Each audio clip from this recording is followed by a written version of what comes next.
ইন্নাল হামদুলিল্লাহ ওয়াসসালাতু ওয়াসসালামু আলা মান লা নাবিয়্যা বা'দা। জাল হাদিসের কবলে রাসূল সাল্লাল্লাহু আলাইহি ওয়াসাল্লামের সালাত, এই বইটি থেকে আমরা ধারাবাহিক পর্যালোচনা করতেছিলাম। বিগত কয়েকটি পর্বে আমরা এই বই থেকে জালিয়াতি এবং খেয়ানতির দাস্তান তুলে ধরেছি। আজকে আমরা আরেকটি পর্ব নিয়ে হাজির হয়েছি। উক্ত পর্বে আমরা এই বই থেকে আজকে আরও একটি জালিয়াতি উল্লেখ করব। লেখক কিভাবে পাঠকদের চোখের মধ্যে ধুলো দিয়ে সহি শিরোনামের অন্তরালে অযৌক্তিক দলিল পেশ করেছে। বাংলাদেশের একটি পুরনো মতভেদ হচ্ছে মুসল্লিরা বুকের ওপর হাত বাঁধবে নাকি নাভির নিচে হাত বাঁধবে। আর এই বইয়ের লেখক মুজাফফর বিন মহসিন সাহেব, তিনি তার বইয়ের 219 নম্বর পৃষ্ঠার মধ্যে একটি শিরোনাম উল্লেখ করেছে। শিরোনামটি হচ্ছে বুকের উপর হাত বাঁধার সহিহ হাদিস সমূহ। অর্থাৎ লেখক এখানে তার বইয়ের মধ্যে বুকের উপর হাত বাঁধার সহিহ হাদিস পেশ করতেছে। মুজাফফর বিন মহসিন সাহেব শিরোনামের অধীনে 1 নম্বরে বুকের উপর হাত বাঁধার একটি হাদিস উল্লেখ করেছে। হাদিসটি হচ্ছে সহিহ বুখারীর 707 নম্বর হাদিস। হাদিসটির আরবি হচ্ছে কানান নাসু ইউমারুনা আন ইয়াযআ আর-রাজুলু ইয়াদাহুল ইয়ুমনা আলা জিরাহিল ইউসরা ফিস সালাত।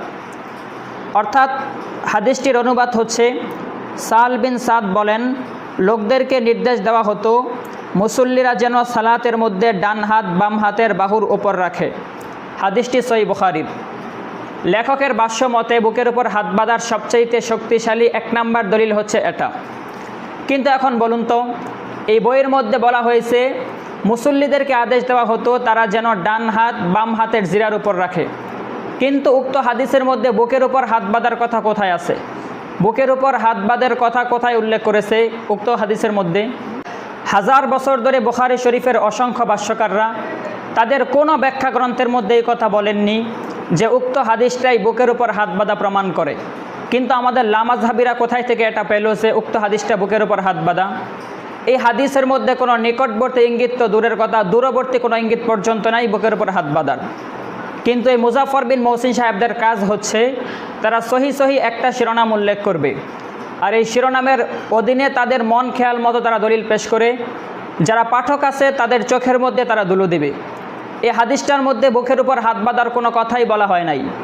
এই হাদিসটার মধ্যে বলা হয়েছে যে লোকদেরকে আদেশ করা হতো তারা যেন ডান হাত বাম হাতের বাহুর উপর রাখে, ডান হাত বাম হাতের জিরার উপর রাখে। কিন্তু ডান হাতের জিরা বাম হাতের জিরার উপর বলা হয় নাই। বাম হাতের জিরার বিপরীতে ডান হাত বলার দ্বারা স্পষ্টই বোঝা যায় যে এটি ডান হাতের কবজিকে বোঝানো হয়েছে। আর এই মুজাফফর বিন মহসিন সাহেবরা বলেছেন যে এটা নাকি বুকের উপর হাত বাঁধার দলিল হয়ে গেছে। আসলে বুখারী শরীফের 1000 বছর ধরে কোনো ভাষ্যকার কোনো ব্যাখ্যা গ্রন্থের মধ্যে এই কথা বলেননি যে এটাই বুকের উপর হাত বাঁধার দলিল। এমনকি ইমাম বুখারী নিজেই এই হাদিসটাকে বাবু ওয়াজআল ইয়ুমনা আলাল ইউসরা তথা ডান হাত বাম হাতের উপর রাখা এই অধ্যায়ের মধ্যে হাদিস এনেছে। ইমাম বুখারী নিজেও বলে নাই যে হাদিসটা বুকের উপর হাত বাঁধার। কিন্তু আমাদের দেশের এই লামাযহাবীরা তারা সহজ সরল মুসলমানদেরকে ধোঁকা দেওয়ার জন্য সুন্দর করে তারা প্রথমে একটি শিরোনাম উল্লেখ করবে, তারপর এই শিরোনামের অধীনে তারা তাদের ইচ্ছা মতো তারা তাদের মন খেয়াল মতো বিভিন্ন হাদিস পেশ করে তার তাহকিক বর্ণনা করবে। এখন আসুন আমরা দেখি জিরা কাকে বলা হয়। হাদিসের মধ্যে বলা হয়েছে ডান হাত বাম হাতের জিরার উপর রাখবে। জিরা কি?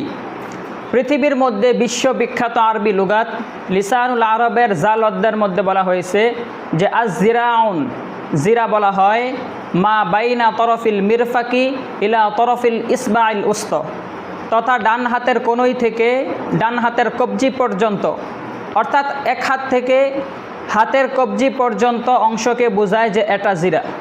এমনইভাবে বিখ্যাত আরবি লুগাত আল কামুসুল মুহিতের মধ্যে এটাই বলেছে যে হাতের কোনি থেকে কবজি পর্যন্তকে জিরা বলা হয়। এমনভাবে বিশ্ববিখ্যাত আরও একটি লুগাত আল মুহিতুল লুগাহ আল মুহিতুল ফিকহ, এটার মধ্যে বলা হয়েছে যে হাতের কোনই থেকে কবজি পর্যন্ত অংশকে জিরা বলা হয়। সুতরাং উক্ত বক্তব্য থেকে আমাদের সামনে স্পষ্ট হয়ে গেছে যে সহিহ বুখারীর মধ্যে বুকের উপর হাত বাঁধার কোনো দলিল নেই, একটাও হাদিস নেই।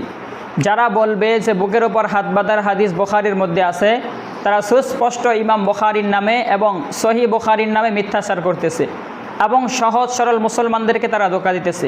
বুকের উপর হাত বাঁধার একটাও সহিহ হাদিস নেই। বুকের উপর হাত বাঁধার যে হাদিস বলা হয়েছে এটা বুকের উপর হাত বাঁধার দলিল নয়, বরং নাভির নিচে হাত বাঁধার দলিলই প্রমাণিত হয়।